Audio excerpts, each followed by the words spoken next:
Olá, bem-vindos a mais uma exploração detalhada aqui com a gente. Hoje o foco é um clássico absoluto da ficção científica, hein?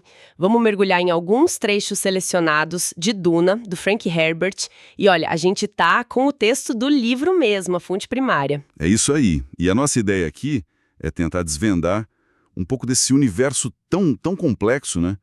Vamos falar de Arrakis, o planeta desértico, daquela política feudal intergaláctica super intrincada, das Bene Gesserit, que são um mistério à parte, Sem dúvida. da especiaria melange, que é vital, e claro, da jornada do Paul Atreides. E pensar que foi publicado lá em 1965, Duna continua super relevante, né?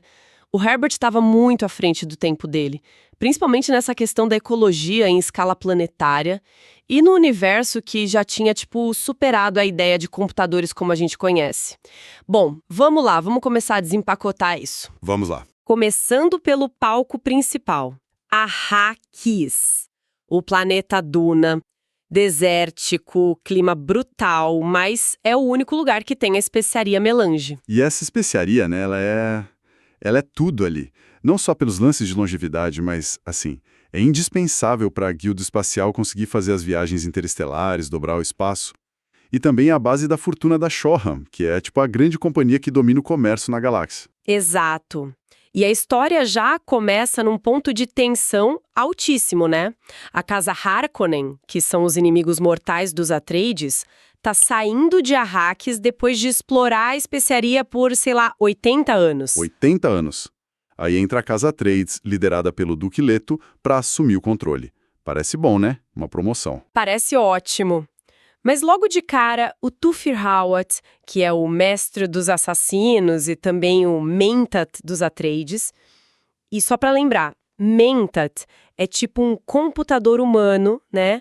Treinado para análise lógica extrema, porque computadores complexos foram banidos. Exatamente. Uma capacidade de cálculo e estratégia absurda. Pois é, e o Hawat já saca o perigo. O Duque Leto é muito popular entre as outras grandes casas do Landsraad, que é tipo o conselho feudal delas, e isso faz dele um alvo. Essa ida para Arrakis tem toda a cara de armadilha. Tem sim, a política em Duna é um jogo de vida ou morte entre essas casas nobres e tudo sobre o olhar do imperador Padishah Shaddam IV. É um xadrez complicadíssimo. A guilda precisa da especiaria para viajar, controla o transporte, a Shoam controla o comércio dessa especiaria, Um monopólio, quase. basicamente. E as grandes casas, como os Atreides e os Harkonnen, ficam nessa disputa feroz por poder dentro do Landsraad. E o imperador, claro, tentando equilibrar tudo, mas morrendo de medo de qualquer casa que fique poderosa demais. Que é justamente o caso do Leto, que era super carismático. Então, essa ordem para ir para Arrakis, Hawat vê como um jeito de isolar e, destruir os Atreides. E bem no meio disso tudo tá o jovem Paul Atreides, filho do Duque e da Lady Jessica. Só que a Jéssica não é qualquer uma, né? Ela é uma Bene Gesserit. Faz parte daquela ordem feminina super antiga, com treinamento mental e físico fora do comum, que ficam ali, meio nas sombras, influenciando a política e a genética da humanidade. Exato. E ela treina o Paul desde muito pequeno. Um treinamento bem puxado. Pegou pesado com ele. Muito. Para ele ter um controle mental, corporal, assim, excepcional. Para focar consciência, dominar as reações do corpo, superar o que elas chamam de instinto animal. O lance delas é criar um ser humano superior, guiado pela razão, mesmo sob pressão absurda. E esse treinamento é testado, da forma mais brutal possível logo no início. Com a visita da reverenda Madre Gaius Ellen Moamian, uma figura de muito poder nas Bene Gesserit, e também a proclamadora da verdade do imperador. É ela que aplica o teste do Gom Jabbar no Paul. O Gom Jabbar. É um teste terrível. O Paul tem que colocar a mão numa caixa que causa uma dor excruciante, uma dor puramente nervosa, né? Enquanto isso, a reverenda madre segura uma agulha envenenada, o tal Gom Jabbar, bem no pescoço dele. Que horror! Se ele tirar a mão por causa da dor, já era. Morre na hora. Mas o teste não é sadismo puro, né? É a questão central delas. A razão pode ou não pode controlar o instinto básico de autopreservação. É o jeito delas de tentar separar quem é humano de quem é só animal, na visão delas. É nesse momento de pura agonia que ele se agarra na litania contra o medo, né? Não terei medo, o medo mata a mente, aquela coisa toda. Impressionante ele conseguir e ele passa. Passa. E aí a reverenda madre explica o método delas. Observar as pessoas em crise para peneirar a humanidade. E solta a bomba. O Paul talvez seja o Kwisatz Haderach. Kwisatz Haderach. Isso, que significa o encurtamento do caminho. É tipo o objetivo final de milênios do programa genético secreto das Bene Gesserit. Elas estão tentando criar um homem que tenha as habilidades delas, mas que vá além. Que consiga acessar as memórias ancestrais tanto da linhagem masculina quanto da feminina, coisa que elas não conseguem fazer. E, o principal, ter presciência. A capacidade de ver o futuro? É mais complexo. Ver os vários fios possíveis do futuro, sabe? Conectar o tempo e o espaço de um jeito único. Uma ponte viva através do tempo. É algo quase divino. E os sonhos que o Paul tem reforçam isso, né? Ele sonhou que a reverenda madre ia chegar e fica tendo umas visões de uma garota Fremen que ele nem conhece ainda. Isso deixa a Morayan intrigada. Com certeza. Esses sonhos são um sinal forte de que ele já tem, talvez de forma latente, uns pedaços desse poder de presciência. Enquanto isso, do outro lado, os Harkonnen, liderados pelo barão Vladimir Harkonnen, que é descrito como grotesco, tão gordo que usa suspensores para se mover, e o mentat dele, o Peter de Vries, que é chamado de deturpado, com aqueles olhos azuis assustadores por causa do vício na especiaria. Eles são a maldade em pessoa, né? E muito astutos. É uma relação ali tóxica, mas funcional entre o barão e o Peter. O barão despreza o Peter, mas usa a inteligência cruel dele. E o Peter sabe que só está vivo enquanto for útil. E parece até gostar da própria maldade, mesmo sabendo que o barão planeja se livrar dele uma hora. Sim. E eles confirmam ali na conversa deles, a ida dos Atreides foi uma armadilha planejada por eles e com a bênção secreta do imperador, que também temia o Leto. É vingança pessoal, o tal do Canly, só que numa escala gigantesca, interplanetária. E o barão faz questão que a queda do Leto seja bem pública para dar um recado para as outras casas. Mesmo que isso arrisque irritar o imperador e o Sardaukar, né? As tropas de elite dele. Exato. Os Sardaukar são terríveis, guerreiros fanáticos criados naquele planeta prisão brutal Salusa Secundus. Ninguém quer mexer com eles. E ainda tem o sobrinho do barão, o Feyd-Rautha, que está sendo preparado para ser o herdeiro. O plano Harkonnen envolve um traidor dentro da Casa Atreides e também usar o ecólogo imperial, o Caines, meio que sem ele saber para isolar os Fremen. Complicado pra caramba. Muito. E a chegada em Arrak já mostra esse perigo constante. A Lady Jessica tá lá, inspecionando a fortaleza nova, aquele caos de mudança, e encontra a Shadaut Maps, a governanta Fremen, com os olhos completamente azuis pela especiaria, e o encontro já começa tenso. Já começa com um teste. A Maps mostra para ela uma adaga Cris, que é a faca sagrada dos Fremen, feita de dente de verme da areia. A Jéssica precisa dar a resposta certa, no ritual deles, para sobreviver. Nossa, esse momento diz tanto, né? Sobre a cultura Fremen, a importância da faca e, mais ainda, da água. A Maps fala da saliva da Jéssica como perda da água do corpo. Água em Arrakis não é só vida. É moeda, é quase sagrada. Exatamente. É o bem mais precioso, sem dúvida. E o perigo não para. O Paul quase morre no quarto dele por causa de um caçador rastreador, um dispositivo de assassinato. Escapa por pouco graças ao treinamento. Que sufoco! E logo depois, a Jéssica acha uma mensagem codificada, assinada só com MF, alertando sobre uma armadilha no quarto do Paul e que a traição vai vir de alguém muito próximo ao Duque. Aí a paranoia se instala de vez. A tensão só aumenta. Tem um jantar oficial e os Atreides, naquela tentativa de mostrar poder, usam água à vontade, o que choca os convidados locais. Para eles é um desperdício absurdo, quase um insulto. É um choque cultural tremendo. E é nesse jantar que o Dr. Caines, o ecólogo do Império, mostra um interesse muito específico quando a Jéssica fala do desejo de mudar o clima de Arrakis, de tornar o planeta mais habitável. E aí o Kynes solta, como quem não quer nada, o termo Kwisatz Haderach. Isso acende um alerta na Jéssica, né? Reforça suspeitas dela sobre o Paul. Exato. O Kynes, que a gente descobre depois que tem uma vida dupla como o Liet Kynes, líder secreto dos Fremen, começa a olhar os Atreides de outro jeito. Ele percebe algo diferente ali. Especialmente no Duque Leto. O Leto confessa pro Paul que ele sabe que Arrakis é uma armadilha, mas ele tem um plano, uma aposta ousada. Ganhar a lealdade dos Fremen, aquele povo do deserto profundo que os Harkonnen desprezavam e caçavam. O Leto viu o potencial que ninguém mais via ou que os Harkonnen ignoravam por arrogância. Os Fremen são guerreiros nativos daquele ambiente extremo.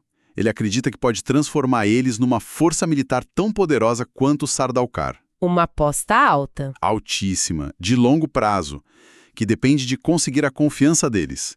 E para isso ele mandou o melhor homem dele, o Duncan Idaho, o mestre espadachim, para viver entre os Fremen, para criar essa ponte. Falando nesses personagens importantes, além do Leto, Paul, Jéssica, Hawat e Duncan, a gente tem o Gurney Halleck, né?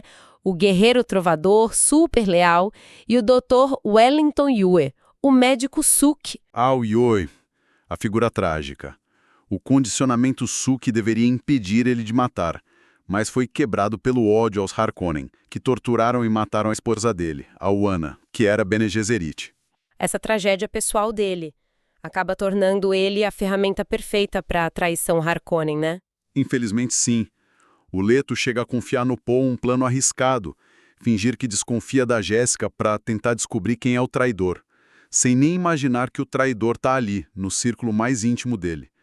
E o Howard, coitado, sobrecarregado, não consegue perceber a ameaça real. É muita coisa acontecendo.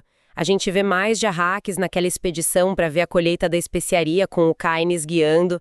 Fica clara a importância dos tragestiladores dos Fremen, muito superiores aos comuns, reciclando quase toda a água do corpo. E a colheita em si é um negócio perigosíssimo.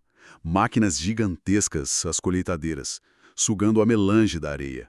Mas elas precisam ser resgatadas por naves cargueiras, as Kaleches, ao primeiro sinal de um verme da areia, o Shai-Hulud. Os bichões gigantes. Gigantescos, atraídos por qualquer vibração rítmica. E, crucialmente, eles são atraídos por escudos de energia. Por isso que escudo no deserto aberto é suicídio. Eles vêm com certeza. E, durante essa expedição, dá problema. Um Kalesh falha, um verme ataca, e o Duque Leto arrisca a própria vida e a do Paul para salvar a tripulação da colheitadeira. Ele prioriza os homens em vez da especiaria. E essa atitude, nossa, impressiona demais o Kynes. Ele vê que o Leto é um líder diferente, capaz de inspirar uma lealdade genuína, não baseada no medo como os Harkonnen faziam. A lealdade do Kynes, que já era meio dividida entre o Império e os Fremen, começa a pender para os Atreides e para o sonho de transformar Duna num lugar verde. Mas aí a traição se concretiza. O Yueh desativa os escudos da fortaleza, droga o Duque Leto, paralisa ele e entrega o Paul e a Jéssica, também drogados, para os captores Harkonnen. A Mapes ainda tenta avisar o Leto, mas o Yueh mata ela. É brutal. A motivação do Yueh é essa vingança pela esposa e a falsa promessa do barão de reuni-lo a ela. Mas ele faz um último ato ali meio ambíguo. Ele implanta um dente falso no Leto com um gás venenoso para ele tentar usar contra o barão. E também garante que o Paul e a Jéssica sejam levados para um caminho onde o Duncan Idaho possa tentar o resgate. E o plano de fuga parcial dá certo. O Paul, mesmo grog, usa a voz Bene Gesserit e as habilidades de luta para dominar um captor e escapar com a Jéssica para o deserto aberto. E lá eles são encontrados pelo Duncan. Enquanto isso, o confronto final do Leto é pura tragédia. Ele está lá diante do barão e do Peter de Vries. Mesmo drogado, ele percebe pelos comentários que o Paul e a Jéssica escaparam. E aí ele morde o dente cápsula. Último ato de desafio. Exato. O gás venenoso mata o Peter na hora e quase leva o barão junto, que só se salva por causa do escudo pessoal dele no último segundo. O Io é morto logo em seguida, claro, por ordem do barão, e os observadores Sardaukar que estavam ali registram tudo como um acidente infeliz. A máquina de propaganda do Império já começa a funcionar. A fuga pelo deserto é desesperadora para Paul e Jessica. Eles estão sendo perseguidos. O Duncan Idaho se sacrifica para protegê-los. Ele ativa um escudo pessoal contra uma arma laser, Marmalés, o que causa uma explosão enorme tipo atômica. Elimina os perseguidores, mas também denuncia onde eles estão. Uma decisão difícil, mas que dá uma chance a eles. O Kynes ainda consegue ajudá-los brevemente, mandando eles para dentro de uma tempestade de Coriolis gigantesca, um fenômeno climático terrível de Arrakis. Mas o Kynes é descoberto pelos Harkonnen e abandonado para morrer no deserto. Só que antes de morrer, ele ainda consegue mandar ordens para os Fremen protegerem o Paul. E no deserto profundo, a dieta forçada de especiaria começa a acelerar a transformação do Paul de um jeito avassalador. A presciência dele floresce, mas é assustador. É esmagador para ele. Ele começa a ver múltiplos futuros, caminhos possíveis e vê também o horror da Jihad, da Guerra Santa, que vai ser lançada em nome dele, Muad'Dib. E é nesse momento de crise que ele também descobre a verdade sobre a linhagem dele. O avô materno é o próprio Barão Harkonnen. Que choque! Terrível, mas paradoxalmente essa revelação odiosa permite que ele finalmente consiga processar o luto pela morte do pai. A especiaria ali não é só uma droga, é um catalisador psíquico extremamente poderoso e perigoso. Perdidos e desesperados, eles acabam encontrando um grupo de Fremen liderado por Stilgar. Mas a aceitação não é imediata, né? De jeito nenhum. Tem um teste tenso, a Jéssica precisa mostrar as habilidades de luta dela, o sortilégio de batalha, como eles chamam, e o Paul é desafiado por um duelo mortal por um Fremen chamado Jamis, que não aceita a presença deles. E o Paul tem que lutar pra valer? Tem. E ele vence. E ao vencer, ele não só sobrevive, mas ganha o respeito da tribo. É aí que ele recebe o nome secreto Fremen, o Sul, e escolhe o nome público que vai se tornar lendário. Paul Muad'Dib, o rato-canguru do deserto. O funeral do James também é importante, né? É aquela coisa de recuperar a água do corpo dele para a tribo. Sim, é um ritual fundamental.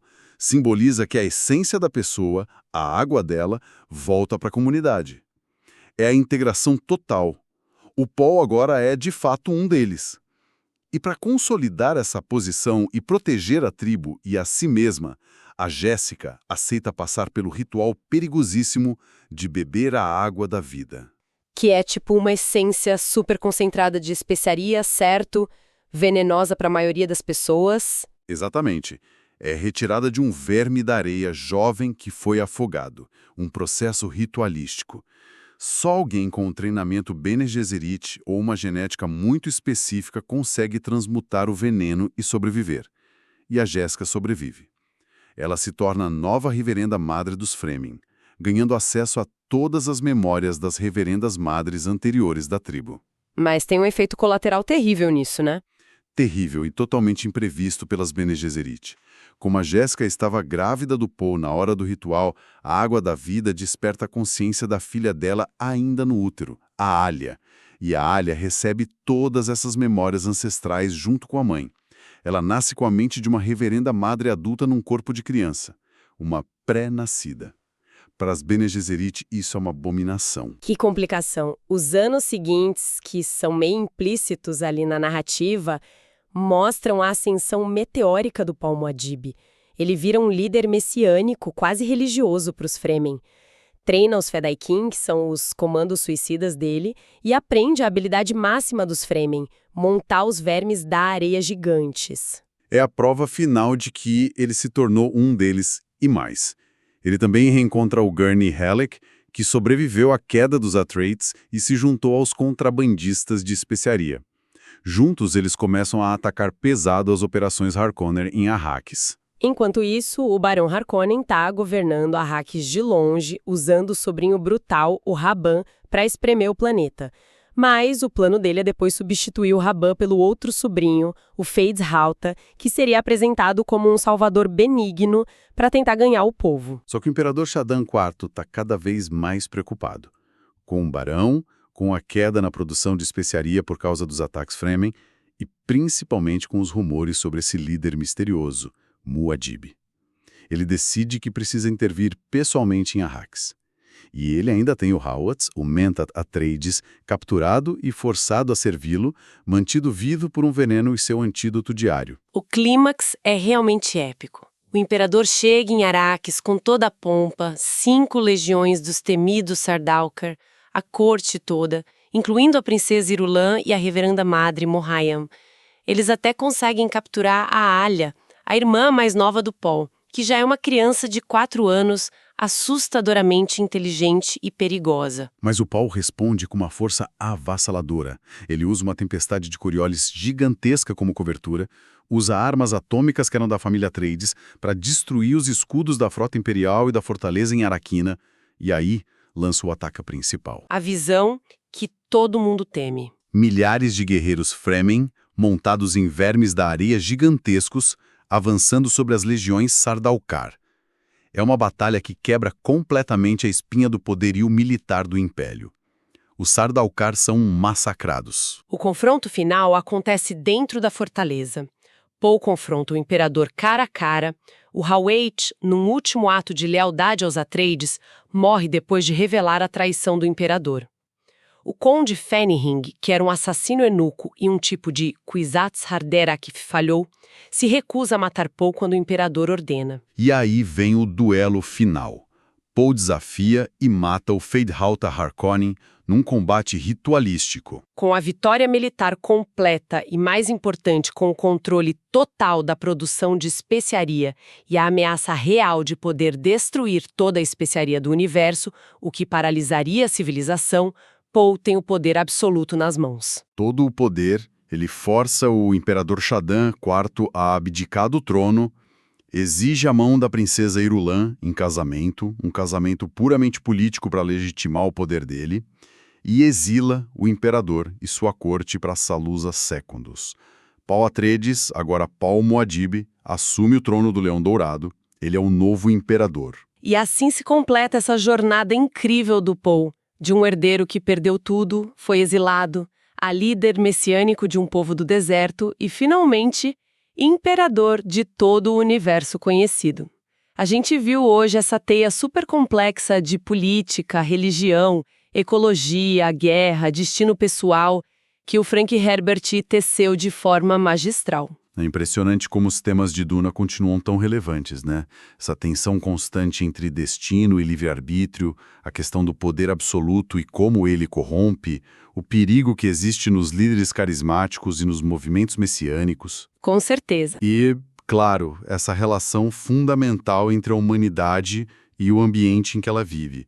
Tudo isso girando em torno da especiaria, que é muito mais que uma droga, né? É o pivô de todo o poder, de toda a civilização naquele universo. Controlar a especiaria é controlar o futuro. Essa exploração toda que a gente fez hoje deixa uma pergunta final no ar, eu acho. O que realmente significa ter esse poder quase divino de ver o futuro como o Paul Muad'Dib adquire? E como esse universo de Duna, com essa ecologia tão frágil, essa política tão brutal, essa fé tão fervorosa, como ele continua, de certa forma, sendo um espelho para as nossas próprias questões hoje? Sobre recursos, sobre poder, sobre o futuro da humanidade? Fica aí a reflexão.